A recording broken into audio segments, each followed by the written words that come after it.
Je ne saurais faire une vidéo comme celle-ci sans parler du franc CFA. Le franc CFA, franc des colonies françaises et d'Afrique. C'est une monnaie tapée dans un petit village en France pour venir piller, voler l'Afrique. Et toute cette richesse volée ne profite qu'à un groupe de personnes.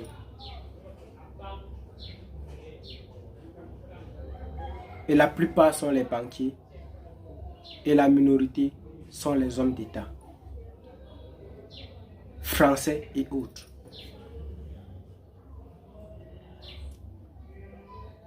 Il est bien facile et bien beau pour nous de dire, grâce à cette monnaie, le gouvernement français nous vole 50% de notre richesse. Il reste encore à comprendre comment ça fonctionne. Parce que de un, c'est une monnaie qui n'a aucune valeur. Même les Français ne reconnaissent pas cette monnaie. Si tu arrives à te perdre et que tu arrives peut-être en France, que tu avais laissé un billet de 5000 francs dans ta poche, une fois là-bas, si tu veux l'échanger ou si tu veux acheter quelque chose avec, ils vont te dire qu'ils ne connaissent pas ça. Or, ce sont eux qui le fabriquent et ce sont eux qui garantissent cette monnaie-là. Donc, ils sont eux-mêmes conscients du torchon qu'ils nous remettent afin de pouvoir voler nos richesses. J'explique donc comment ce mécanisme fonctionne. Je vais aller au niveau le plus bas. Voilà deux citoyens. Le premier possède le cacao qui est évalué à 20 000 francs. Le deuxième possède la banane qui est évaluée à 10 000 francs. Ce que le gouvernement français fait, c'est quoi? C'est il tape les billets d'une valeur de 30 000 francs. Il vient, il remet 20 000 francs à celui qui a le cacao qui a une valeur de 20 000 francs. Il remet 10 000 francs à celui qui a la banane qui représente une valeur de 10 000 francs. Et il dit à celui qui a la banane que, ok, tu vas utiliser mon papier-ci pour faire les échanges avec l'autre. Mais tu vas me remettre la banane qui a la valeur de 5 000 francs. Il peut voir l'autre, il lui dit aussi, voilà 20 000. Tu vas en billet papier, tu vas utiliser ces 20 000 francs-ci pour faire des échanges avec celui qui a la banane là. Et après, tu vas me donner le cacao d'une valeur de 10 000 francs. Les deux vont se faire les échanges comme ils veulent, comme ils peuvent. Mais après, celui-ci va donner la banane d'une valeur de 5 000 francs aux Français. Celui-là va donner le cacao d'une valeur de 10 000 francs aux Français. Finalement, le Français a à lui seul, le gouvernement français bien sûr, a à lui seul 15 000. Et les deux autres citoyens ont à eux deux, eux aussi, 15 000. Donc, le gouvernement français vient s'emparer de 15%, de 50% de la richesse de ces deux citoyens-là à l'échange d'un papier qui ne vaut absolument rien du tout. Et maintenant, ce qu'il faut comprendre, parce que je vais passer de là pour expliquer une fois pourquoi, en Afrique, la plupart du temps, ces monnaies-là n'ont aucune valeur. Parfois, on est même victime de l'inflation, la plupart du temps. Pourquoi? Parce que il vous a remis 30 000 francs en billets, en fonction de la valeur des richesses que vous aviez. Et puis, dans cette richesse-là, il a pris 50%, il est parti avec. Ça veut dire que vous avez 30 000 francs pour échanger une richesse qui ne vaut que 15 000 francs. Donc, du coup, cet argent perd de sa valeur. Parce qu'elle permet tout simplement à échanger une richesse qui vaut 15 000 francs. Or, elle a une valeur de 30 000 francs. L'argent n'a plus de valeur. Parce que la valeur de l'argent correspond à la richesse que vous possédez.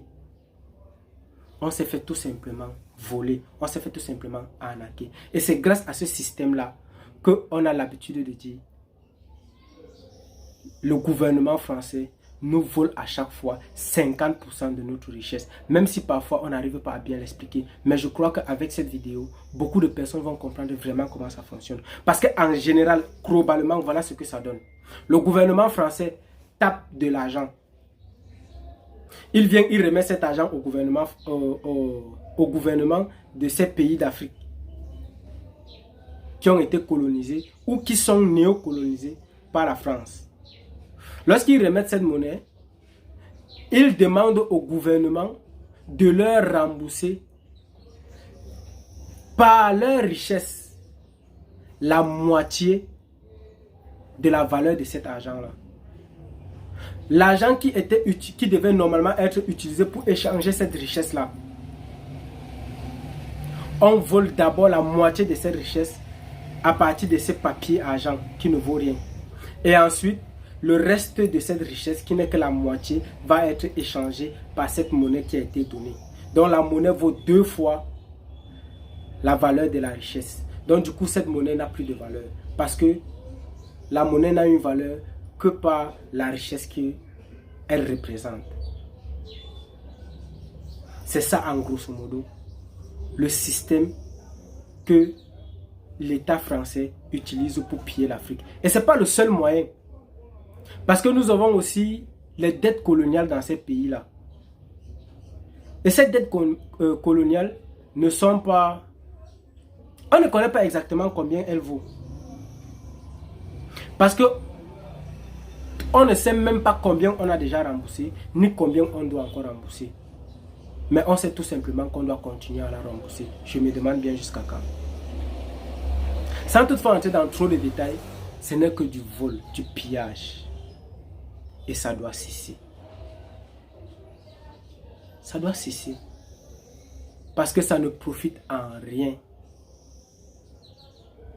Vous avez des individus qui vous ont vendu comme les arachides, comme la bétail, comme des vêtements, comme du n'importe quoi, dans l'humiliation totale.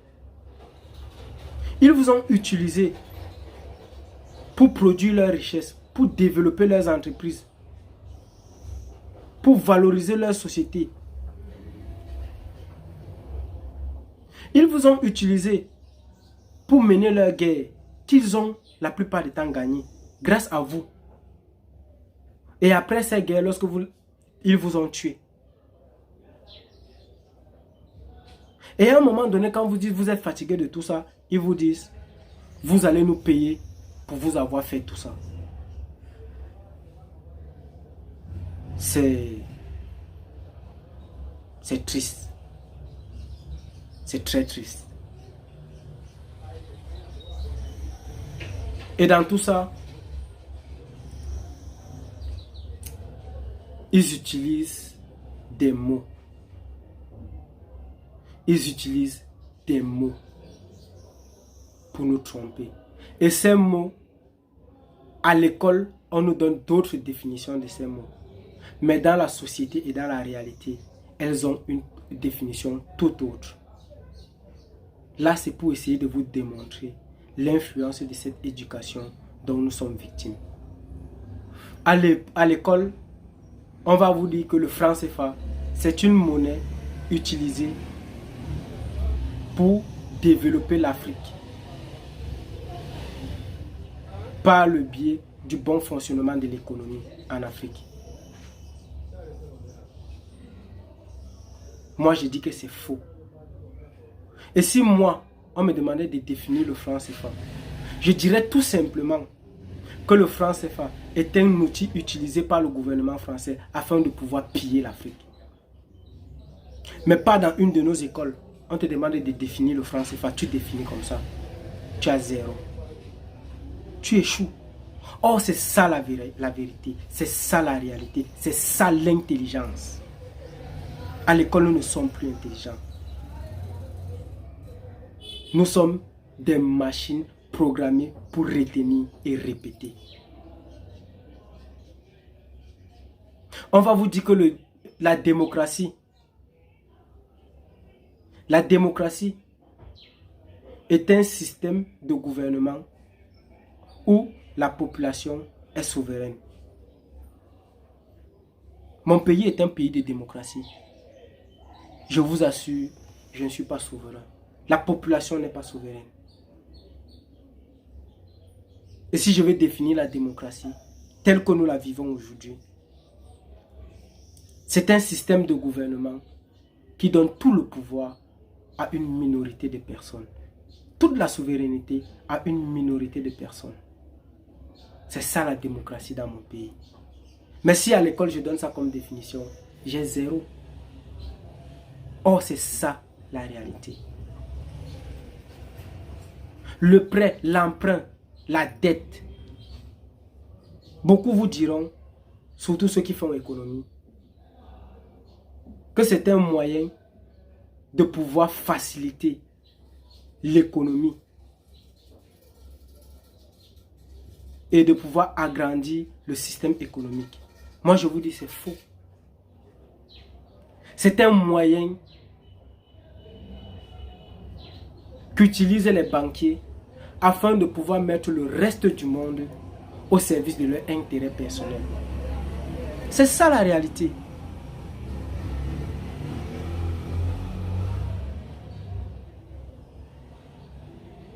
C'est ça la réalité. Mais on utilise l'école pour nous imposer un tas d'autres choses. Vous allez voir dans les plateaux de télévision ou des débats, des gens vous donnent des définitions, des principes, pourtant ils sont eux-mêmes conscients quelque part parfois que ce n'est pas ça. Mais ils l'utilisent pour manipuler l'opinion publique. Parce qu'ils prétendent qu'ils sont intelligents et crédibles. Et cette crédibilité vient du fait qu'ils ont fait des grandes écoles. Ils ont beaucoup fréquenté. Ils ont de gros diplômes. Et puis quoi? Et puis quoi encore? Et puis quoi encore?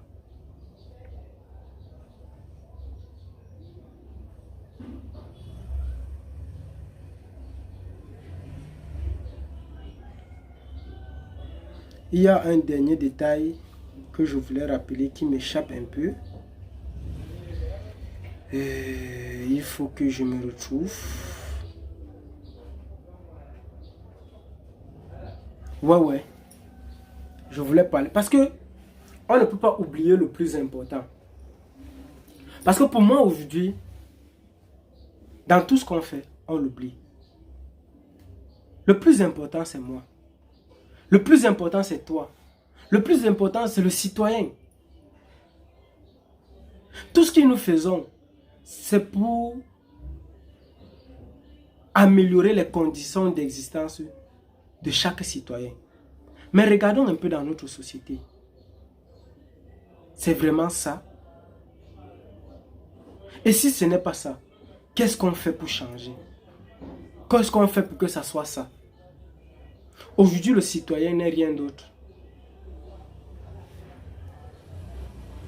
qu'une voix, qu'un instrument, qu'une machine, qu'un outil. Il n'est rien d'autre qu'un sujet.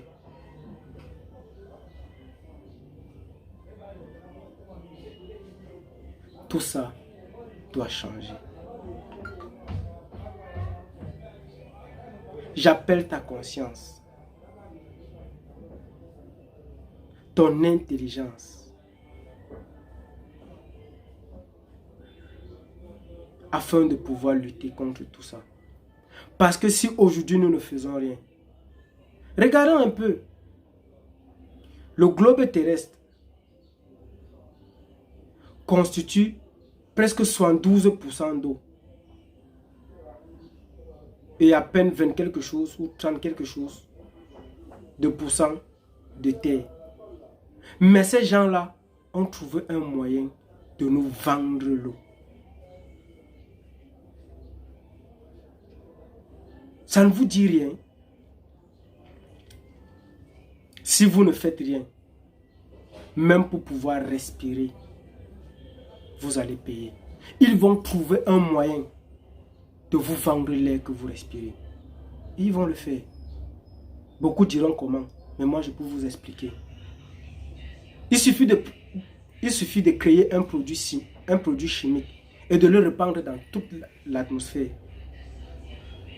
Donc, ils sont les seuls à avoir l'appareil ou la machine qui peut filtrer cette air-là. Vous allez payer cette machine, cet appareil, obligé, forcé. Vous allez croire que c'est vraiment cette machine-là que vous achetez. C'est faux.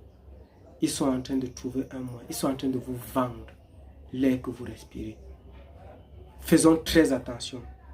Au lieu de continuer à mendier, à être les lèche-bottes, à se lamenter, à se plaindre,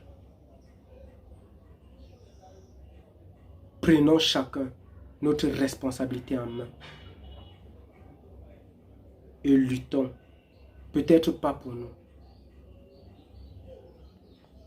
mais pour notre progéniture, pour nos enfants, pour nos petits-enfants. Parce que eux là, c'est ce qu'ils font. La famille la plus influente au monde. J'ai déjà oublié comment on l'appelle. C'est un nom un peu compliqué, ou c'est les Rochevaleur, ou un truc comme ça. C'est pas aujourd'hui qu'elle est la famille la plus influente au monde. C'est depuis très longtemps.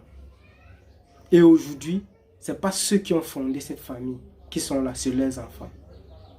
Et ils continueront à le faire. Ils vont lutter pour protéger ce système à l'intérieur de leur progéniture. Par contre, nous, qu'est-ce que nous faisons? Nous restons égoïstes, mendiants, à pleurer, à nous lamenter, à prier. Prier un Dieu qui n'existe pas. Le Dieu que vous priez, moi je vous le dis, il n'existe pas. Le vrai Dieu est en vous, en chacun de nous, dans l'humanité. Il est dans les animaux, les plantes. Il est tout. Il suffit qu'on se comprenne, qu'on se parle, qu'on s'aime. Et on va découvrir ce Dieu-là. Merci beaucoup. À très bientôt.